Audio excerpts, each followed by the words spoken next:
ఒక packet seal ఉంటే ఎదికిచ్చేసేయండి అంతే.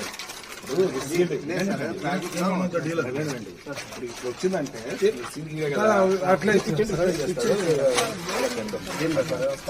బాబు టోటల్ ఎన్ని కేలు వేసారు వాళ్ళకు? ఎవరికి వచ్చినాయి? నాకు ఎన్ని కేలు వచ్చినా మీకు?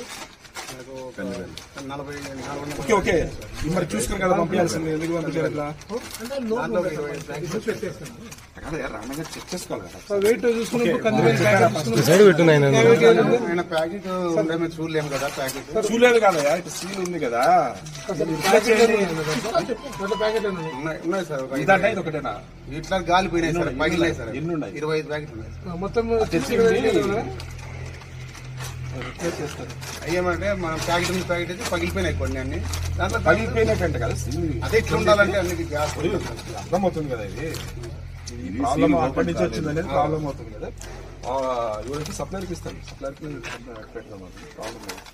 అది తీసేసుకోండి. మేము కూడా తూకం పెట్టుకోలేదు, ఉంటాయి కాబట్టి మేము అట్లా తీసుకున్నాం. ఓపెన్ అయిన తర్వాత మాకు తెలిసింది సార్ ఇది. సరే, ఇది దాంట్లో ఎక్స్ట్రా ఉందా తక్కువ ఉందా ఏమి? ఇప్పుడు అది వేసినప్పుడే 49 కిలో ఉందా ఏమిది?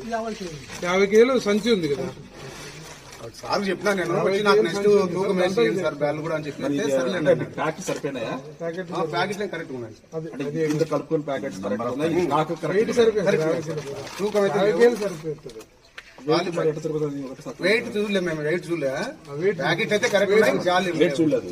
వెయిట్ చెక్ చేసుకున్నాం సార్. 50 కిలో ప్యాకెట్లకు సంబంధించి జరుగుతుందండి. వీళ్ళు లెక్కాచారం చేసుకోరు. ఆడపోయి కింద ఎవరికైతే పంచుతారో వాళ్ళకు 2 కేలు 2 కేలు తక్కువ చేసుకొని వీళ్ళు అడ్జస్ట్మెంట్ వెయిట్ చెక్ చేసుకున్నా అని ఇవేనా అని. ఇట్లా ఉన్నప్పుడు ట్యాంపరింగ్ అంటే పగిలిపోయినట్టు మనం ఏం చేయలేము. పగిలిపోయినట్టు ఇక్కడే చూసుకోవాలి. అది ఇట్లా ఉన్నప్పుడు తెలుస్తుంది కదా. ప్యాకింగ్ అని చూసుకుని రిప్లేస్ చేసి సప్లైకి పెట్టండి. ఇట్లా వస్తున్నాయని ఇది ఎట్లా సార్, ఇది దాంట్లోనే ఉంది ఉంటుంది సార్. బ్యాగ్ లో ఉంటుంది.